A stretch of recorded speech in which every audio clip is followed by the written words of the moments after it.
The tennis match between Japanese star Naomi Osaka and Israeli player Lena Glushko in New Zealand became the center of attention not only for the sport itself, but also for the political messages voiced by demonstrators. The match, held amidst a highly charged atmosphere, was interrupted twice as protests broke out, drawing attention to the ongoing conflict between Israel and Palestine.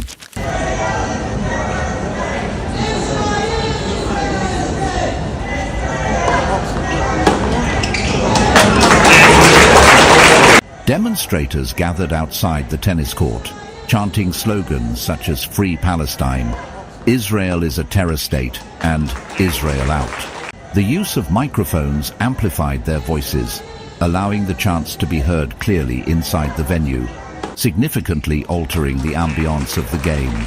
The protest appeared to use the match as a platform to spotlight grievances regarding the humanitarian situation in Palestine. The chant served as a stark reminder of the pressing issues in the region, with the demonstrators seeking to emphasize the need for a lasting resolution to the conflict. The timing and location of the protest were clearly chosen to maximize visibility and impact, leveraging the global attention on the sporting event to highlight their concerns. While the demonstrators' messages targeted Israeli policies in general, their actions seemed to focus on disrupting Glushko's performance. Videos circulating on social media, particularly in the United States, show how the chants permeated the atmosphere, creating a tense and somber mood. In one clip, the chants are audible as the players exchanged rallies, underscoring the extent of the disruption. At OMT News, we remain committed to delivering objective reporting on critical issues in Palestine, Lebanon, and beyond. If you value unbiased analysis, don't let efforts to silence us succeed. Like and share this video to help us overcome the algorithm, and subscribe to stay informed with our latest updates. The lead-up to the match was accompanied by significant controversy.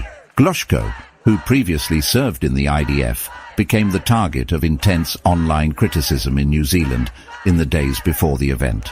Social media posts drawing attention to her military service and her vocal pro-Israel stance sparked considerable backlash.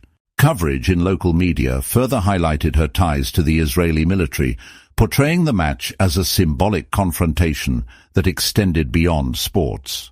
Glushko recounted her experience of hearing chants with strong anti-Israel sentiment as they approached closer to the court. These remarks, which included accusations against her, marked a profoundly unsettling moment in her career.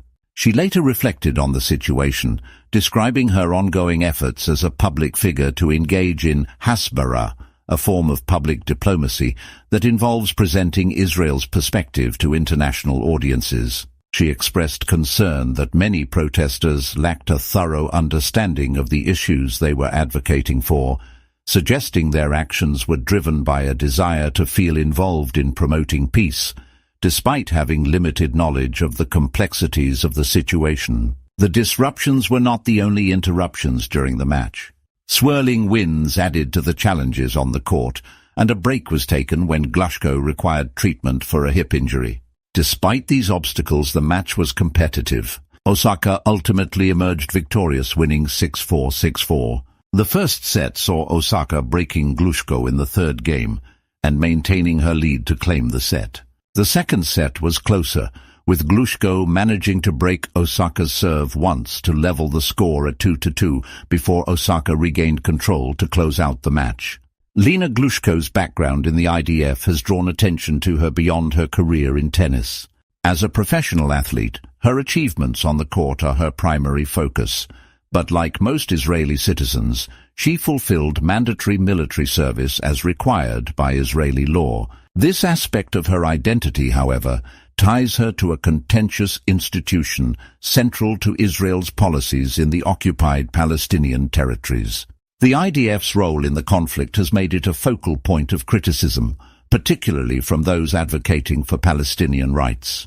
Mandatory military service in Israel has long been a point of contention internationally, as the IDF is directly involved in enforcing policies in the occupied West Bank and Gaza Strip.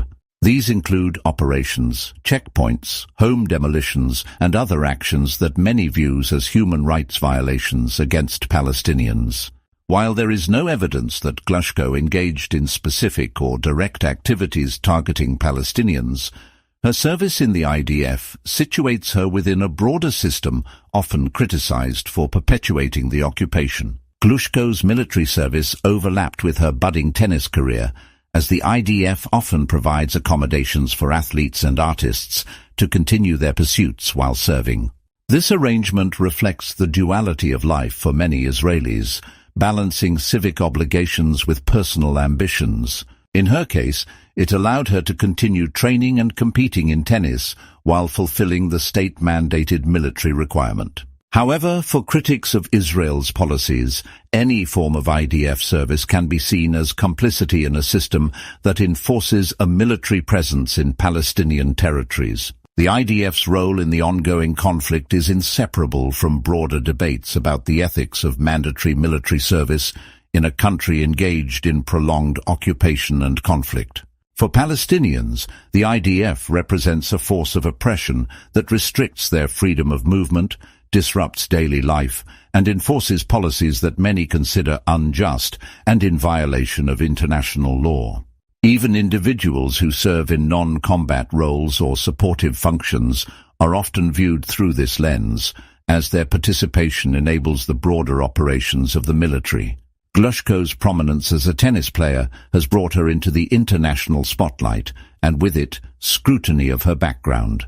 In some instances, her IDF service has been a point of contention, particularly among those who view any association with the Israeli military as controversial. Protests have occurred at events where she competes, reflecting how her military background is inseparable from her representation of Israel on the global stage. For critics of Israeli policies, her service in the IDF symbolizes complicity in the occupation, even if her individual actions during service are unknown or unremarkable.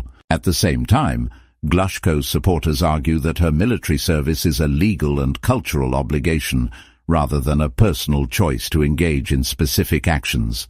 They point out that her career in tennis should be seen as distinct from the politics of her country, emphasizing her achievements in sports rather than her required military background.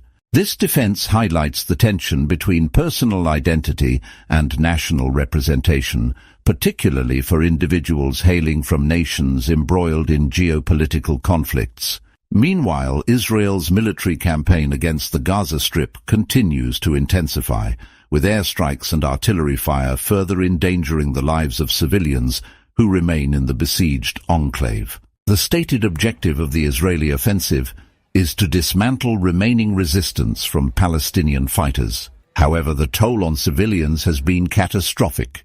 Gaza's health ministry reported 2 major attacks that it described as massacres, carried out in separate areas of the territory within a 24-hour period. These assaults resulted in the deaths and injuries of at least 53 individuals, with many more believed to be trapped beneath the rubble of collapsed buildings or lying lifeless in the streets. In an official statement, the health ministry detailed the extent of the devastation, noting that hospitals received 12 fatalities and 41 wounded individuals from these attacks alone. The cumulative impact of the Israeli bombardment has been staggering. The death toll has now surpassed 45,553 lives, with at least 108,379 people reported injured. The relentless strikes have also overwhelmed Gaza's already fragile healthcare system, leaving medical staff struggling to cope with the influx of casualties amid dwindling supplies and destroyed facilities. Since October 7, 2023, when Hamas's armed wing, Al-Qassam Brigades, launched a cross-border operation, the Gaza Strip has been subjected to relentless bombardment. This offensive has not only resulted in a high number of casualties, but also exacerbated a dire humanitarian crisis. Basic necessities such as food, fuel, water, and medical supplies have been depleted, affecting the 2.3 million residents of Gaza. The blockade imposed by Israel has further compounded the suffering, as the destruction of critical infrastructure has left the population with no means of relief or escape. Meanwhile, in Jerusalem, the Israeli authorities began the new year with another act of displacement, demolishing a Palestinian home in Al-Walaja town, located south of the city. Local sources reported that an Israeli bulldozer, accompanied by police forces, arrived without prior warning and razed a home belonging to the Abu Rizq family, rendering its 5 residents, including children, homeless. The demolition was carried out without allowing the family to salvage their belongings or remove furniture from the property. As in similar cases, Israeli authorities justified the action by claiming the house lacked the necessary construction permits. Residents of Al-Walaja have long endured a sustained campaign of demolitions and settlement expansions. This small community, like many others in the occupied territories, faces the dual threat of forced displacement and the encroachment of illegal settlements. These demolitions not only displace families, but also serve to further erode the social fabric of Palestinian communities, leaving them increasingly vulnerable and marginalized.